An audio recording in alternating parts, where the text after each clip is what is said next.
There was once a plague that poisoned all the grain in a certain country. So at first, the poison affected, the people went crazy. First, it affected all the poor people because the only grain they had was that they could buy in the marketplace. Then all the wealthy people ran out of their storage houses and they had to buy new grain. Slowly but surely, the whole country was going crazy. The last two normal people to remain were the king and his closest advisor. The day came that they both had to eat from the grain. So they're sitting across from each other, and they said, "We know that we're normal. Everyone else around us is crazy. After we eat this, we're going to make a sign to signal each other to remind ourselves that we are normal." I just recently met a Yid, came out of prison after 15 years, 2006, just came out of prison, Erev Shavuos.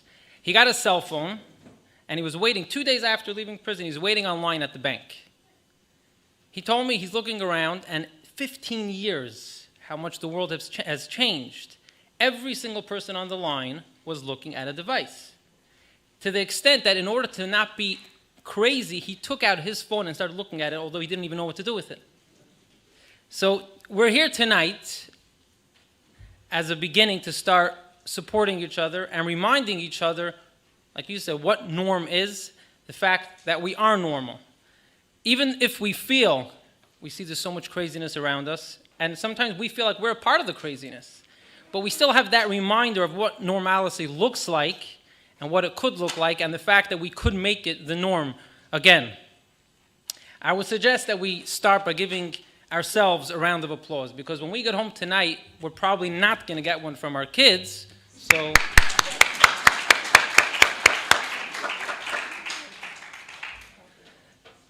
talking about our kids, I could talk for myself and Rabbi Zalman Minkowitz. Our daughters are thinking about starting their own organization. They even have a name, Dosim, Daughters United to Stole Mothers. And if I could say something to the kids, to my kids who are probably watching at home, and everyone else's kids if they'll see it now or later, and that is that, believe it or not, it's not easy to say no to your child. And it's extremely painful when we had to watch our daughter leave the house one night to go for practice, only to come home shortly afterwards because she was not told that practice was canceled that night, because she doesn't have WhatsApp. It's very difficult for us to watch you come home in tears, but we do it because it's the right thing, not because it's the easy thing. We learned in last week's parasha that the Eibusha tells Moshe Rabbeinu, tolerate the Yidden. Moshe Rabbeinu says, to what extent? And Hashem says, just like a father tolerates his child. Rashi says, a father will do what's right for his kid even when the kid is kicking and resisting. That's our job as adults. When we were growing up, we weren't charged with such a challenge as you are, the kids of today. But we believe that you could do this. Otherwise, we wouldn't expect it of you. As far as us parents, it's our job to be the grown-ups. And even when it's not easy, to be strong and to be confident that we're doing the right thing. This week's Parasha Shlach, Moshe Rabbeinu sends Meraglim into Eretz Yisrael. They come back with a report. And one of the things they said is, Vanehi ve'einenu kachagovim. We felt like grasshoppers. And they looked at us like grasshoppers. So it says in Chassidus, we felt in our eyes like grasshoppers. We felt like nothing. And that's why they viewed us that way. When children feel that we could just be convinced if we're nudged enough, and kids are very good at nudging, if they push hard enough, we're going to give in, then they will do that. We don't have to, this is not a fight. As much as it sounds as we're starting an anti-phone movement, it's less anti-phone and much more about pro-healthy children. When a child feels that, they feel that we're not a grasshopper, we're not a pushover, we're very confident in what we believe. Someone who's confident could handle a punch. Someone who's strong could handle that resistance. The children could scream and cry and talk about it, and that's normal, that's healthy. Not easy. What we're trying to do here is literally to shift an entire trajectory of a community and literally of a world. The Rebbe Rashab fought the Haskalah movement in Russia, which was a tremendous undertaking, talking about thousands of people opposed to one Rebbe.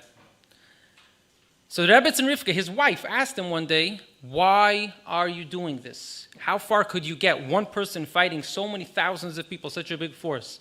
So the Rebbe Rashab said like this. He said, if a ship is sailing and it's off course, the most important thing to do is turn the ship in the right direction. It will be a while for it to sail and get back to on course.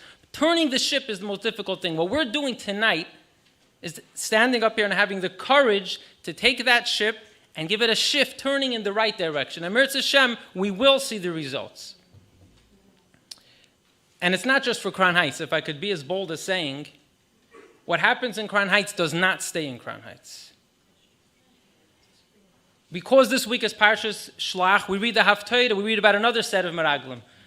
Yeshua sent Meraglim into Yericho, the first city they were going to conquer. Why did they first conquer Yericho? So the Medrash says it was Man'ula Shel Eretz Yisrael. It was the key to the whole land. Why? So the Alter Rebbe says because Yericho was unique.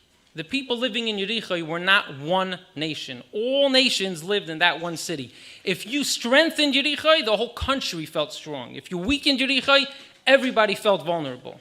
Crown Heights is that kind of place. We used to say as Bachrim in Yeshiva, in Oliteda, the whole world is afraid of a mouse. What's the math? So Oliteda math. The whole world looks up to humans. Humans look up to Jews. Jews look up to from Jews. From Jews look up to Chassidim. Chassidim look up to Lubavitch. Lubavitch looks up to the Bachrim. The Bachrim look to Oliteda. Oliteda looks up to Shir Dalet. Shir Dalet looks up to Reb Nachman. Reb Nachman looks up to his wife, and his wife is afraid of a mouse. I'm sure his wife is a very nice lady. All jokes aside, it's called Must, Mothers Unite. I see a lot of men came. Ashkayach to them. It's actually interesting. When Moshe Rabbeinu sent the Meraglim into Eretz Yisrael, it says, Shlach lecha anashim, send men. So the Kli Yakar says an amazing thing. Hashem told Moshe Rabbeinu, if you want to send men, that's l'daitcha. My opinion is you should send women. Because women are the ones who have a chavivus for Eretz Yisrael. They're going to come back with a good report. He says another thing. Moshe Rabbeinu was afraid to send women because women are too talkative. They're dabronius. What was the end? When the women got a chance to talk about Eretz Yisrael, they just couldn't have enough nice things to say. When the men had a chance to talk, they didn't have enough negative things to say. The Rebbe once wrote to a Rav a Lubavitcher Chassid in Tel Aviv, Rabbi Heber, and he said, I want to encourage your efforts with the Neshei Chabad over there. And one of the reasons is because Nashim are Dabraniyes and Askoniyes. Women are talkative and women are active. If you want something to get done in your city, it has to come through the women. The women know how to settle Eretz Yisrael, which every single one of our home is a small miniature Eretz Yisrael. Where does that leave us, the men? We also have an organization. It's called DUST. Dads Unite to Stall Technology.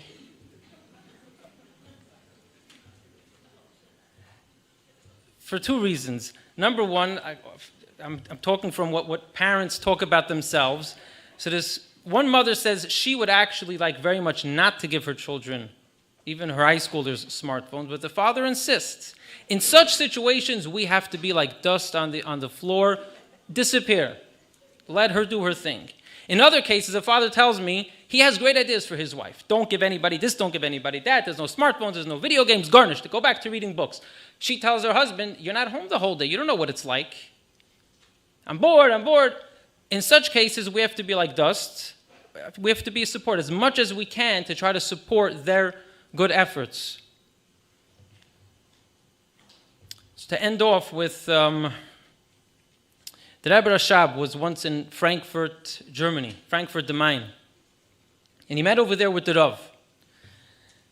The Rav called in an elderly woman, and he said, I want you to meet this woman. What's the story? The story is that in Frankfurt, Germany, for hundreds of years was a very stronghold of Yiddishkeit, with some of the most illustrious Rabbonim were in Frankfurt am Main. Then came the Haskalah movement led by Mendelssohn, and he literally destroyed Frum Yiddishkeit in Frankfurt. You could barely count on one hand the amount of Frum Yidden that remained. Vayhi Hayoim came Reb Shamshon, Rafal Hirsch moved into Frankfurt am Main, and he opened up a small Talmud Torah. One for young boys, one for young girls. Every year he added a class, and he added a class. Came the first graduating class of the girls. They graduated first, and 3 of them were about to get married. And he asked these 3 girls to commit to keeping kosher homes, covering their hair, and Taras HaMishpacha. As a result, other people followed, and other people followed, and they literally changed the whole city. This Rav turned to Rebbe Rashab and said, this woman who you're looking at is one of the 3 mothers of Frankfurt am Main. The Rebbe repeated this several times with regard to Neshei Chabad, the power that they have. Baruch Hashem, tonight, even just sitting right here, we're a lot more than 3 mothers. We're hundreds of fathers and mothers. Mirz Hashem, we won't have to wait 50 years to see the results. But very soon, the Rebbe will be able to walk in and introduce us as the mothers, as the fathers, and as the children. Like the Rebbe said, the boys and the girls, Bnei Avram, Yitzchak, Yaakov, Bnei Sarah, Rivka, Rachel, Leah, who had the courage to change the course of the Rebbe's ship, and by way of doing that, changing the Mirz Hashem, the course of the Yiddish world and the whole world. The world should be a healthier place, a happier place, a place that's ready to greet Mashiach maybe now. Thank you.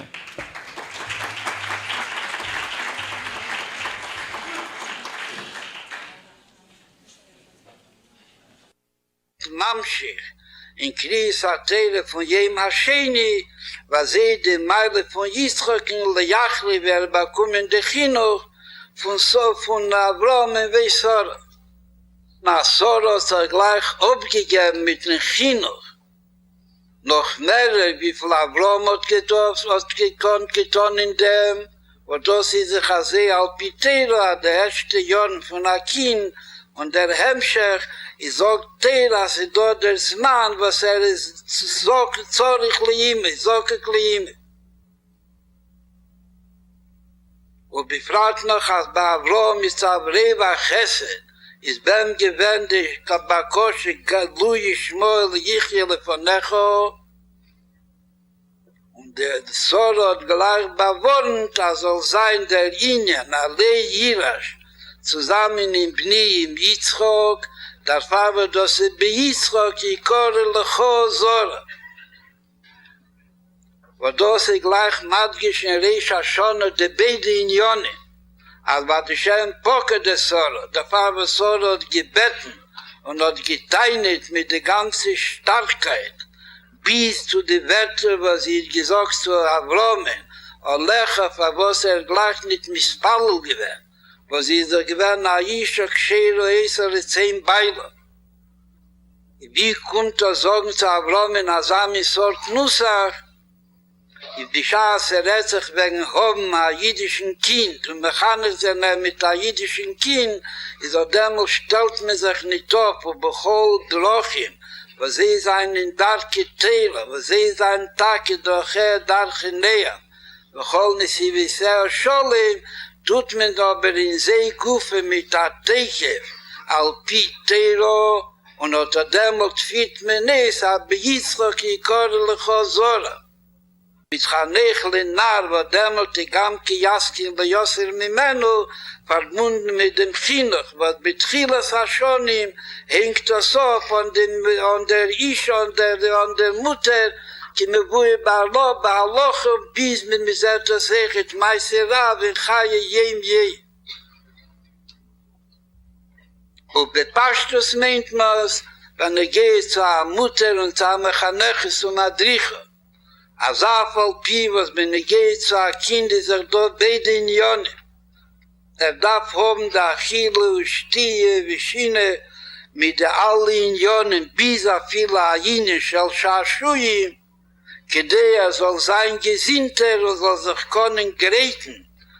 Das, was darf mit Male sein Schlichus, HaKadosh Baruch Hu Beibone, wenn das wächst. ביחד עם זה, זה aber echt dort der Schlichus. Und in dem Chinuch, was sie zu mechanisch sein, in den Unionen של Shomayim.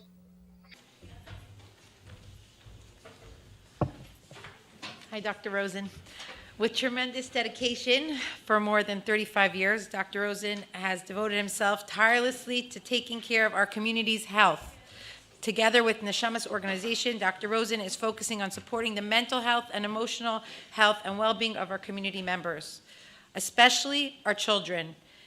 In and out of his office, it is important for us to hear directly from him how this is affecting our precious children.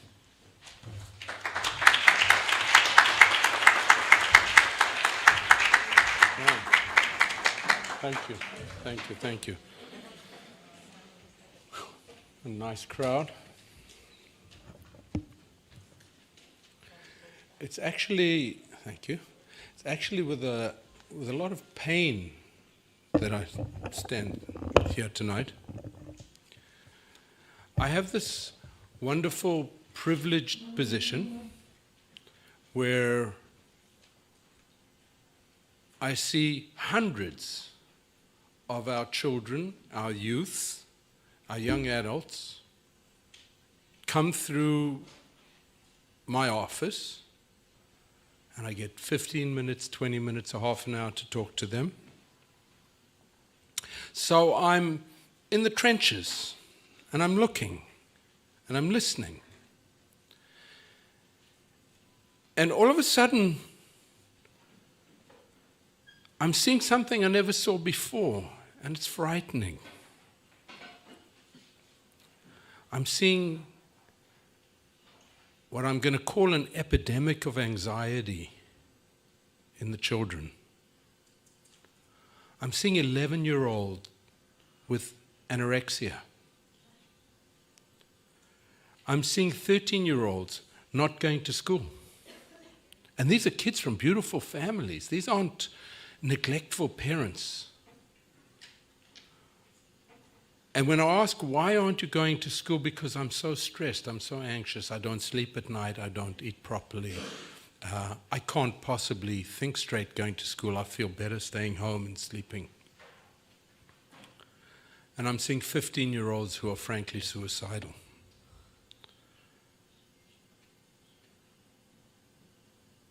It's very, very profound and very disturbing. I don't have all the answers. I surely don't have all the answers. I wish I had the answers, and I wish I could plug the cure in, like doing a throat culture and giving penicillin. It's not that. The answers are deep. Yes, we miss Lipskier Rabbi. Yes, we've been through a terribly traumatic year and a half. Terrible.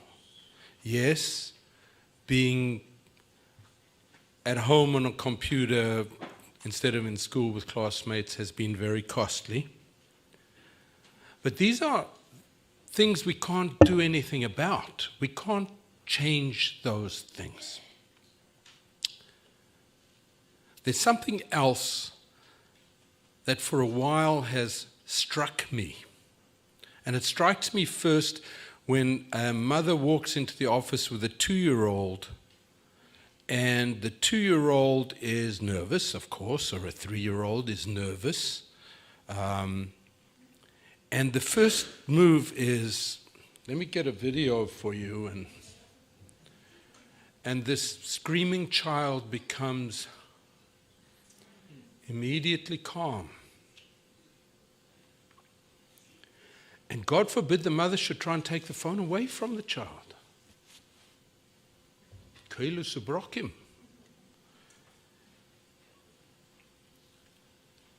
This surrogate,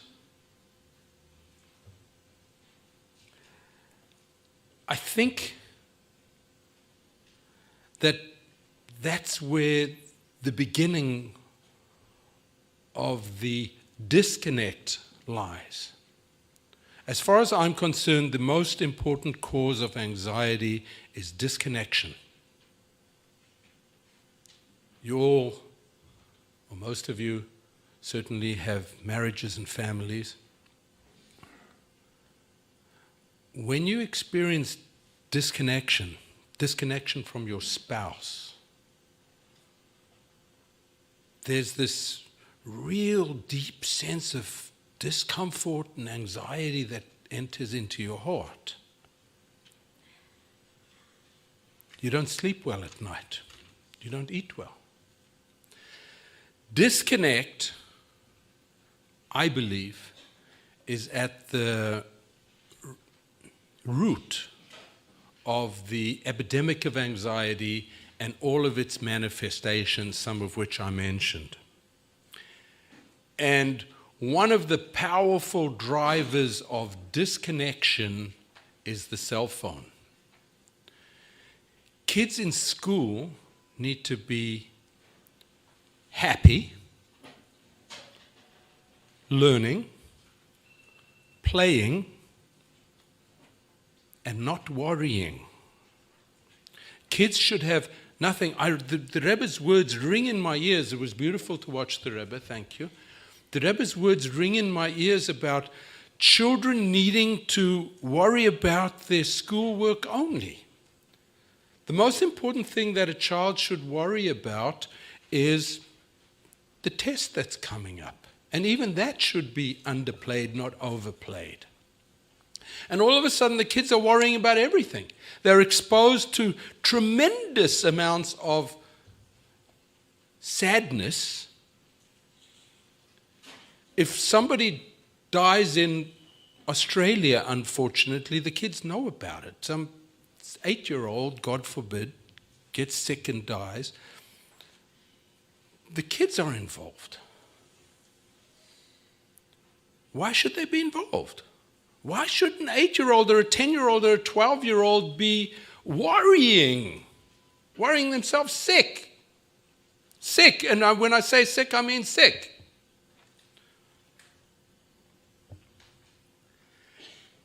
And then where is their attachment to this? Where does their comfort come from? This? This is not a source of comfort. This is a source of increased anxiety. Even us adults get anxious from this. So, what does this surrogate have to offer? Discord? Open up COL today. Go into the comments section. The most benign article. Boy, people are at each other. 1, 2, 3. You can't say anything without somebody saying you'd have no idea what you're talking about. And I know this and you know that, and they're the personal discord that goes on. The personal discord. The negativity that's expressed between one Jew and another, between brother and sister. The pressure, the social network that becomes available through the cell phone exerts tremendous pressure. What I don't have, Instagram, look at my new shoes. Whatever it is, what I don't have, the peer pressure. And I'm not saying anything about the online or social network bullying that goes on, which is, yes, technology can be used for Torah. Unfortunately, our kids are, I don't think, spending too much time on their cell phones learning. Some of us do, and it's wonderful to be able to pull out your cell phone and do your chittas or do whatever else you can. It's right here in your pocket, and you have access to immense amounts of Torah. That's wonderful. That's not what's happening. You know, when it comes to alcohol, we know that if you expose a 15-year-old to alcohol and to getting drunk, it imprints in a certain way that is different to a 25-year-old getting drunk. Not that I want anyone to get drunk, but the effect on a young brain is very different. That brain is plastic, not elastic. It deforms. It doesn't return to its natural state. It's my contention, and I may be wrong, but let's give it a chance and see if I'm right and push this agenda and see if we can help. But it's my contention that early, constant exposure to cell phones, to smartphones in particular, because that opens up the whole world. And I'm not talking about porn and all the really bad stuff, which is way out there, and the boys are desperately troubled by that. But I'm not talking about that. I'm just talking about the mundane day-to-day stuff, the disconnect that happens. The disconnect that happens at dinner time when everyone's on their phone. The disconnect that happens when kids should be playing and having a good time, and they're involved in controversy and argument and disagreement and bad news. Difficult things to take. So it's my contention that early exposure, starting at that 2-year-old that comes into the office that gets, instead of mommy's attention, reading a book. Used to be, I had a whole stack of books in the waiting room, and the mother would come into the office and take one of the books and sit and read the kid a story. And when the mother closed the book because she had to give me the history, that's when the kid got nervous, and then the mother gave the child the book, and the child sat and looked at the pictures. We've changed the paradigm. We've now connected the child to this instead of the book, instead of his mother's voice, instead of the calming, quieting. Self-quieting is the skill that all kids need to learn. And that self-quieting skill has now been replaced by the cell phone quieting the kids. I think it's time enough, and this meeting initiates that we should all look at this and see that our cell phones have been a failed experiment when it comes to exposing our children to it. We need to start. We need grassroots. We have to build a momentum. As Marty said, Crown Heights is a driver. We need to build a momentum that everybody can see. Everybody can see what it is, for what it is, can see what it's doing to the kids. And I don't think there's a single person over here and a single thinking person outside that can actually tell me they think the cell phone is good for their children. So why on earth are we giving it to them? It's like serving a 10-year-old vodka. You wouldn't in your wildest dreams do that. But we need the strength together. You can't, when your child comes to you and says, all of my friends have it and blah, blah, blah, and you're a wicked mother for not giving it to me, or you're bad parents, etc., there's no group support. This is the opening shot of that, and I wish us all lots of strength to try and get this agenda accomplished and stall, delay cell phone use until those brains are elastic, can be pulled out of shape, and get back to where they need to be without being deformed in the process. Good luck, everybody.